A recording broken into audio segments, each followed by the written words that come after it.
Hey, friend, real quick. I want to let you know that the Good Movement Collective is open again. And if you've been feeling disconnected from yourself, from the people around you, or from the kind of life you want to be living, this is your invitation. The Collective is a space for rural women to gather, reconnect, and get real.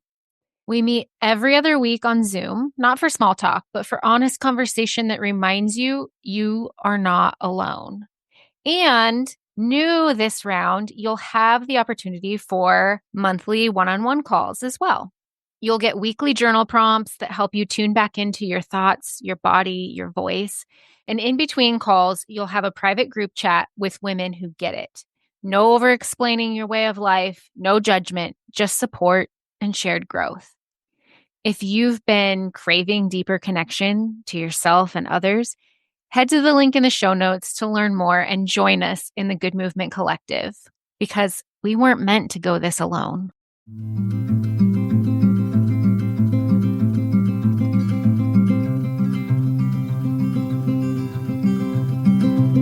I'll carry you, you carry me, we'll help each other through it. Come on and see, good movement draws good movement. Welcome to Good Movement Draws Good Movement, the podcast where farmers, ranchers, and rural folks can grow relationally through awareness, understanding, and effective communication. Hey, it's T. I'm your host, and I, along with my guests, will be covering topics related to drawing good movement. Things like self and social awareness, brain science, positive psychology, extending grace, and so much more. We'll share tools that can help you understand why you are the way you are, why others are the way they are, and how you can use that to step out of self-told lies with grace and compassion to draw good movement in conversations, relationships, and life in rural America. Let's go draw good movement. Welcome back to the Good Movement Draws Good Movement podcast. Tom is back. And this episode is going to be kind of fun because we fielded questions from the listeners via social media and some text messages when friends found out we were answering questions. You want to say hi, Tom? Hi. So the first question that came in, actually, and the first question that we're going to answer is, how would you describe the other person in one word? Ooh, you go first. No, I ask the questions around here. Bossy comes to mind. Come on. Resilient. Resilient? That's a good word. Adaptable, resilient. Yeah, I think it'd have to be one of those two. Okay. You adapt. You roll with it really well compared to a lot of people, but yeah, I don't know that I could pick one over the other. I think they're synonyms. Favorite. Lame. You're my favorite human. I don't know. It's hard to describe you in one word. Sexy?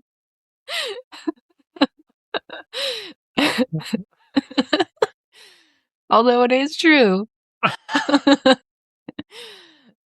Gosh, that's so hard. It's a great question, but it's so hard. Yeah, one word doesn't really cut it. It's just tough. We're more than one word apiece. Yeah. Okay.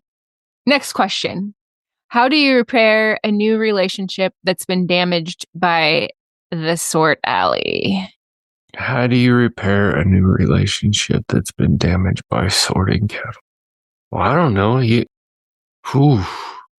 I guess it's not really a new relationship. I was just thinking how we repair, like you and I, if there's what is it? Escalation in the sort alley. A spouse, a family member, or an employee? I would assume based on the new relationship, and because I know who sent this question in, that it's either an employee, like a new employee, or an intern. Okay. So, like a rule I try to live by, and I fail it sometimes, but don't treat your family any different than you treat an employee. And all employees are different. But can I ask a clarifying question there? When you say don't treat an employee different than you treat your family, Do you mean approach your employees with the same respect that you approach your family? I would say it's the other way around, even. Like approach your family with the same respect you approach your employees? Yes. Okay. Because like it's pretty easy and simple to just expect your family to know what the plan is, what the game plan is, how we're going to do it. You assume that, right? Or I have. And employees, like some guys, it needs to be crystal clear. Some guys, it needs, they can take more vague and roll with it and adapt. Some guys can't. Or gals. Or gals. Some people can't. But like sometimes you fly off the handle. So like you holler across the pen or you holler to the front of the alleyway, like the third black one needs treated, or she's got a bad eye, or check for whatever. Like it's not, I'd say just treat your family members like you'd treat an employee. Cause man, if you pop off at a couple employees, it's not going to take very long. You're going to be doing it by yourself. Yeah. So what I'm hearing you say is have a game plan ahead of time. Like make sure everybody knows the plan before you get into the sorting.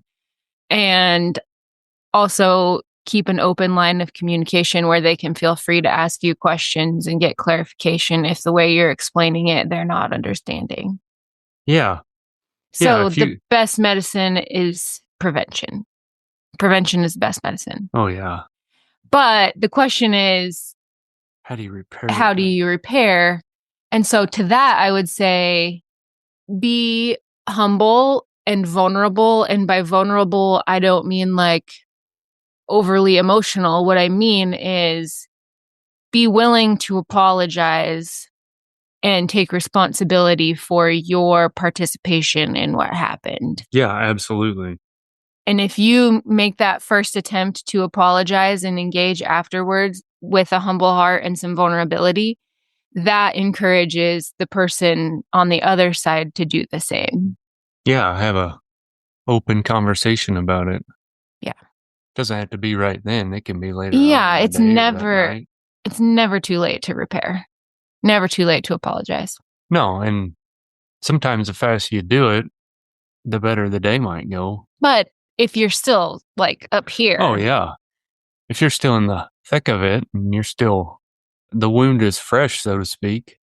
That might not be the time, but it doesn't mean you're not going to keep moving. And if you want the day to go better or improve, then you kind of got to get it out there sometimes too. Mm-hmm.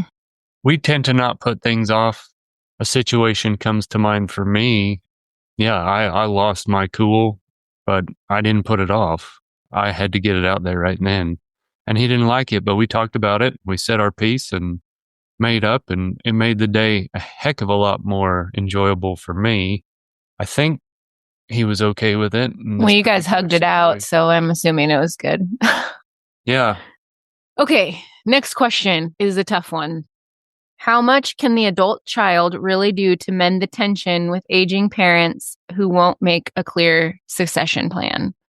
Ooh, that's a deep question. It's super hard because you can only mend what's yours to mend. And what I mean by that is you can only do your work. You can't force your parents or anyone else into doing their own inner work. What I will say is that good movement does draw good movement. And so by you doing what you need to do to heal and to come to the table with a fresh, clear mind, that will slowly, painfully slowly draw good movement from your parents or other people. And that doesn't really answer the question on the succession plan. You have any input there? It's hard for you too, I think, because your parents they were so proactive with it. Yeah, but maybe when I needed it, they weren't. I don't know. We never really talked about it. I had no desire to go back there. I mean, and that helps too, is that you didn't really want to go back to the family place, but they still had everything set up. And they had a conversation with you and your sister. Yep. And like, I really appreciated, not that I was involved which I also appreciated that I wasn't because it wasn't my place. But I really appreciated how your parents handled that. Yeah, I did too. It made it comfortable. It made it very comfortable, because there's a lot of feelings, a lot of nerves, a lot of emotions in that conversation. And I guess for the most part, like I come from I don't know how you describe them. We're not physically big people, but we have like big personalities. And so things can get heated and things are said that you don't necessarily enjoy hearing, but some of it's true. And maybe that's what hurts the most is like, holy smokes, they called me on my crap, But that's probably in reverse too. If this person is saying those things to their parent and their parent's like, ugh, Right. and not ready to hear the truth, Right. there's Right. that too. Right. Something just came to mind that might help actually with the easing of the tension. If you're able to have a conversation with your parent when it's not talking about what's going to happen with the place after they go, Right. like it's a low stakes conversation, Right. get them acclimated to honest questions. So if there's something that you want to know about the way they grew up or something that they're interested in, ask an open-ended, honest question to get them talking. So then you can learn more about them. They get used to you asking the questions. And then when you go into the conversations that are higher stakes, like what's going to happen to the place when they're ready to retire or they're gone, then they're not just blindsided with a question that you've never asked them questions before. And now here you are questioning them. Right. Practice. Yeah. Practice. Practice. Mm-hmm. Practice having conversations. And it sounds lame, but it works. Mm-hmm. You can practice in your head. You can write it down. But you have to implement it with, like in this situation, you have to implement it with the parent at some point. Yeah, absolutely. But you also need to be aware of how you're approaching them, right? I mean, most of these people, their great, great, great granddad, put his roots down here and I'll be damned if you're going to get a piece of it. We've all been there. You don't want to step on anybody's toes and that's not your intentions, but it's just as emotional for them as it is for you. More so. Yeah. But dang sure stick up for yourself. Like if they don't want to have those talks and you have practice and you've been as open as you can be, find other opportunities. You don't have to stay there. I realize that's what everybody wants to do, but sometimes that's not the best thing. Is it worth the resentment? Like you have to weigh the opportunity cost. Yeah, we're only here for a short time. Yeah. So if it's not going to work, that's okay. And be honest with them. Like, hey, if you don't want to have these talks, that's okay. But I'm not going to stick around and wait for you to decide what the plan is. I'm going to go live for me, for my family, for us elsewhere. Mm-hmm. And if that doesn't spark it, then by all means act on it. Hopefully it doesn't come to that. Yeah. And you're not being mean doing that. That's a boundary. Yeah, that's absolutely. For you. That's nothing. That's not a rule or a punishment for the other person. Right. That's for you. Yep. Yeah. They can't judge you harshly for you wanting to live their life. Every person you've ever met in your entire life had goals, dreams, plans, etc. Those things change. And you get to decide. Exactly. You have a lot of agency in the situation, even though sometimes it doesn't feel like it. You get to decide. You get to choose. Yeah, and those are not easy discussions. No, for sure not. Succession plannings take a lot of time, years. Like, don't expect that to happen in one conversation. But take notes, like have a formal, I don't mind the formal settings. Like, okay, these are the assets. These are the people that are involved. Be open, communicate as best you can. And if you can't, then back up, regroup, practice some more, come back to it. You don't have to do this. This is not a one-time thing. No. Even with my folks, they've made phone calls. What do you think about this? How about we change this? Yeah, sounds great. And we'll have a 4-way call. What do you call it? 3-way calling? I don't know. Yeah, I don't know. A group call. Yeah. There you go. A group call. Conference call? There you go. A conference call. And we'll all talk about it. So you can't see people's facial expressions, but that's okay. Like we've worked at it. We've done some things. Well, you do the call. You don't get together. You do the call because we live so far away. Right, right. If we lived closer, it would be an in-person deal. Yeah. But now it's comfortable and it's not awkward anymore. The first time it was a little uncomfortable because you didn't know what to expect.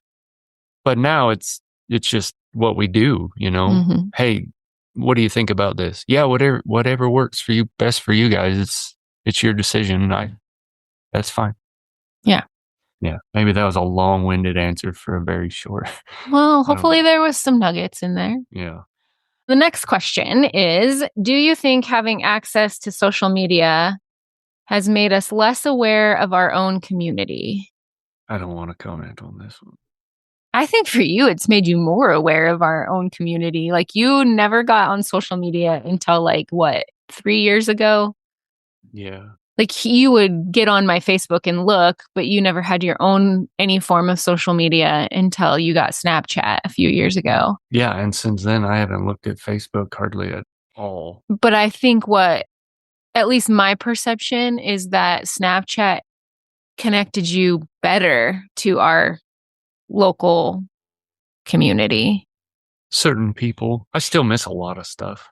And maybe Snapchat isn't like a really great example of social media because it's basically a texting platform. So it's meant for conversation. So maybe that's not a great example. Not really. I Because it's not like there's news on there. Well, yeah, but like I think at least the way I'm perceiving this question, community, people that you connect with, like our local community. But it's not, I guess, to me, like social media. I don't feel like I am involved in social media, but maybe. Well, I mean, Snapchat is technically social media, but it's just a I different didn't know that. it's a different form of social media than say like Instagram and Facebook. I don't have those things. Like I don't. The only time Facebook shows up on my phone is when you hold your phone in front of me and you're like, read this or look at this or watch this. Yeah. Like I don't have Facebook. I don't have Instagram. I have Snapchat. And mostly that is just because it is extremely easy and it helps me stay in better touch. We have found with the Samsung iPhone debacle. Yeah. Yeah, but that's not why you got it. No. A friend grabbed your phone and downloaded it and helped you create an account. Yeah, and it's fun. Yeah. We can have fun with it, but you also know where people stand, like where people are mentally throughout the day. Like if you're going to see somebody, you know how to kind of meet them. Yeah.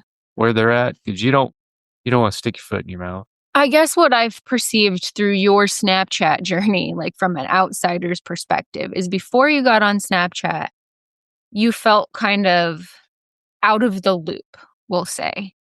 And since you've gotten Snapchat, I think it's helped you actually connect more with our community and the people who we're friends with and we live around and are in our area, and stay in touch with people who are away from us. But from an Instagram, Facebook perspective, I definitely think that social media can have that outcome. For me, Facebook was kind of a lifeline when we first moved to the ranch because I was around people all day, every day. And then when we moved to the ranch, I was pretty isolated. And so when we first moved, it helped me feel more connected. Now, I'm not going to tell you that I've never gotten into like a doom scroll to essentially numb feelings. And I think that that's a very real thing. Social media is the tool that we can use to do that, to numb. But ultimately, it's our responsibility to figure out why we're numbing in the first place. So I don't think social media is inherently bad or inherently community divider. It can be used that way, but I don't know.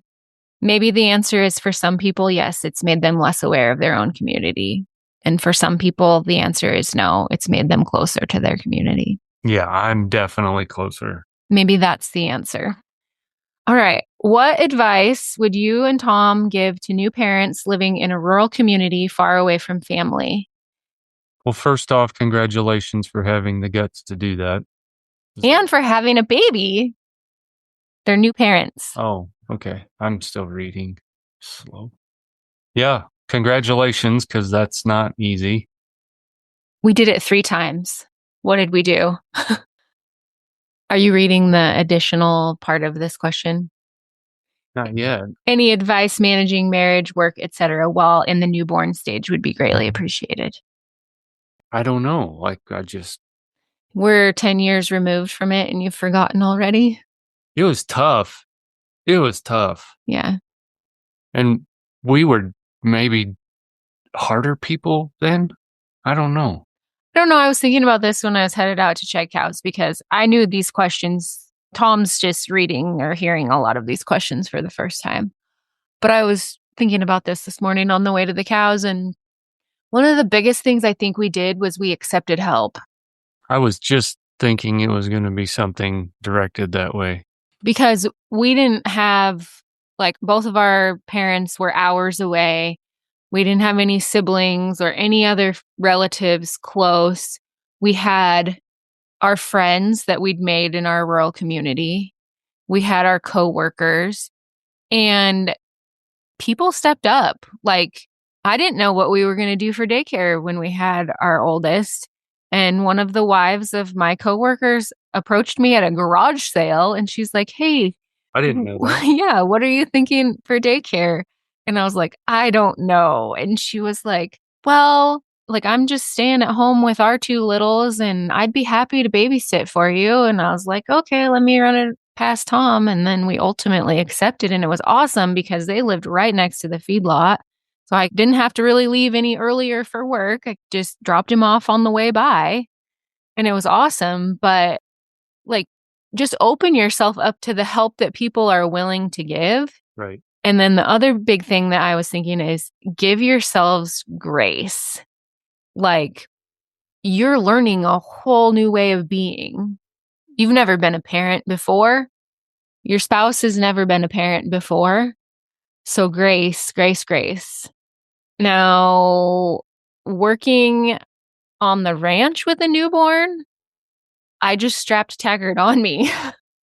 Or we put her in the car seat and went. Like, she was the only newborn we had on the ranch. Well, I took Trip to work once in a while. When Yeah, but he little. wasn't. He was a toddler. Yeah. And the guys, I remember we had him at the place one time and I was pulling a calf out of a heifer and Trip was hanging out with one of the guys. He crapped his diaper real bad. It was a mess. Blowout. He had him in the sink, giving him a bath. Like, we had a big utility sink, and where the head catch was, there was a window into the vet room right by the sink. And I remember looking past that heifer's head and Trip being in the sink, and oh my God. Just, oh my goodness. But there again, you accepted help. Well, that's just it. Like, you got to work where people are supportive and they want those kids and the next generation to be around it and grow up that way. That to me would maybe be number one. Why kids aren't always welcome at work for, obvious reasons. The big safety issue Huge. with agriculture. Huge. The liability is unreal. But if you can find a place where they are supportive and that is what they want, that to me is number one. If that's what you want, if you want them to grow up that way. If you don't want them to grow up that way, that's perfectly fine. It will be tough because if the kids don't want to go outside, if the kids don't want to be involved, it is difficult. But thankfully, most of ours are so easy going. They're like, well, we're going to go move. We're going to go fence. We're going to go haul salt. We got to go cake. We got to feed. We got to sort, whatever. They just dive into whatever rig or jump on whatever they want to ride. And if they get there and they change their mind, you have to be okay with that too. I think the other thing though is you have to accept that if you are taking kids along, it's going to be slower.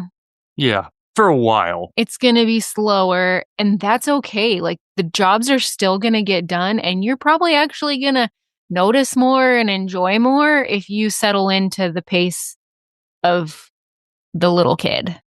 Yeah, and it is tough, but believe me, I think other people that have older kids than ours would even, well, they told us, don't frickin' blink.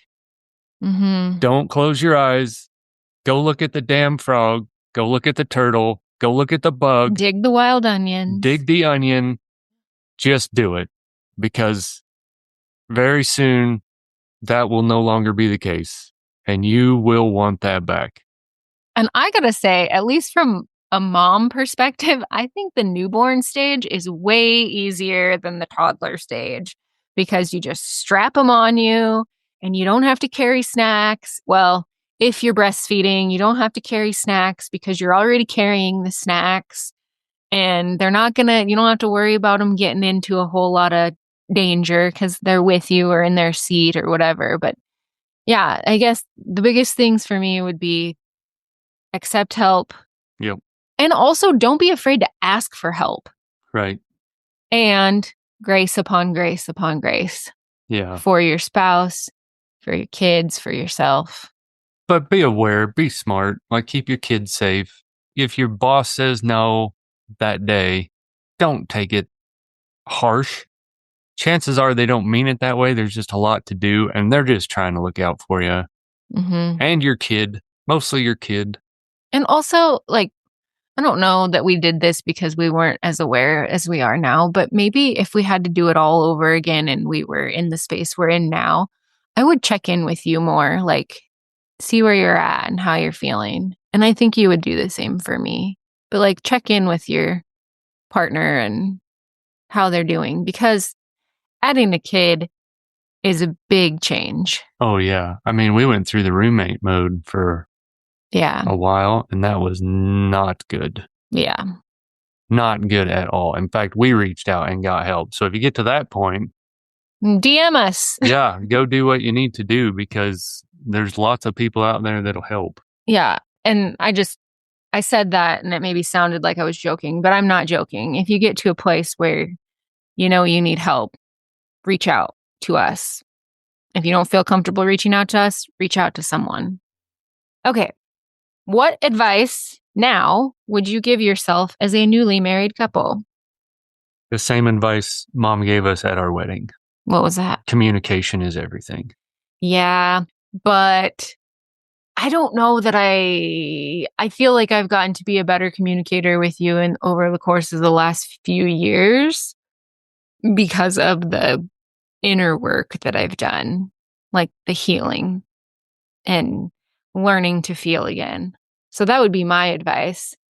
If you don't know how to feel and you're a chronic shover of downer of feelings, learn how to do that. Well, to me, that still goes back to communication. Yeah, but if you can't feel it, you can't communicate it. Yeah, but if you talk long enough, a lot of times it just comes out and you didn't even know it come out. Yeah. Maybe. I don't know. I don't know. I guess check in with yourself and see if you need to communicate to feel or you need to feel to communicate. Yeah, and I don't follow much of that, but I know the longer I talk, I will get there. It's just a roundabout, you know, like if you talk in circles long enough, like I say the same thing or fuss about the same thing or say the same things really good and thoughts just keep coming. And that's why I say it again and again and again. So to me, it's still communicating or communication. Maybe this is a chicken or an egg question. Yeah, maybe. Answer. Or our answers are chicken or egg. Maybe. Okay. What do you feel like your greatest accomplishment as a married couple has been? Or what's your greatest failure as a married couple? Oh, that list is too long to talk about on a podcast, but we have 3 great kids that are very respectful, and I really like that. I 1000% agree. And in that same vein, we've learned and we've grown and we're setting up our kids different than we were set up, hopefully better. We hope. Yeah. We hope. Yeah. Which every parent hopes for, right? Yeah. Like even the people that grow up and have a rough time communicating, that's not how I would imagine it started. No. I agree. I don't think anybody wants that. No. Everybody is doing the best they can with what they have. That's what is very important to remember. they're doing the best they can with what they got. And you have to keep that in mind. Sometimes you just got to say it to yourself in your head while they're talking. Like they're doing the best they can with what they got. Yeah. But yeah, I'm proud of the fact that we are growing and we're hopefully setting our kids up to be better, in a better spot. And I don't mean like financially in a better spot, although that is part of it. What I mean is like mentally, emotionally, mind, body in a better spot than we were. And they're still going to have their own growing to do, like everybody does. But that's my hope. And our kids are really great and awesome. And they're different. Like each one of them is Oh my goodness. The personalities are so different and crazy unique and fascinating and wonderful. at times. There's one you got to watch out for. You never know. It's like putting your foot in a hot tub again. Are you talking about You enter the room with caution. It's like, what's it gonna? Is it in a good mood? because they're unpredictable Or or is it good? because they err on the side of anger first? Yeah. So if you can keep them, Well, that's two different children. if you Unpredictable and err on the side of anger first. if you can keep the one in a good frame of mind, ton of fun. But if she's not, then you got to work at it to get her. Yeah, but also like that's, I don't know, something that we're growing in as parents is helping them work through those hard things. Yeah. But that's all the questions we have for today. But I enjoy answering questions that come in from the outside. How do you That's feel not about it? true. We got one more. What's the number one rule when you wake Oh. up each morning as a trophy husband? Oh, yeah. I skipped Oh, right my over that one. Lord. I skipped right over that one. What's the number one rule? I don't know. It's full time. It is full time. I mean, this doesn't just get out of bed and happen. Yeah, I can't answer that. Besides, it's just full time. I skipped right over that question. I like it. It is a great, hilarious question, though. Speaking of great questions, I personally like answering questions that come in from the outside. I think you do too, don't you? I do. I Okay. have more to talk about. I hope you get more questions. So the moral of the story is you don't have to wait for me to put a question box up on Instagram to send in your questions. You can DM me or shoot us an email or whatever if you have questions for us to answer on the castpod. And I'll do what I did here and compile them in a note where we read them and answer them on air. Sounds good. And with that, until next time, draw a good movement. Thanks so much for tuning in. I'm so grateful for you. If you found value in this episode, I'd love for you to share with others who might also benefit from tuning in. Share by word of mouth, send it in a text, take a screenshot and post it on social media, or share however you prefer. And if you haven't already, hit the follow or subscribe button so you never miss an episode. Until next time, draw good movement.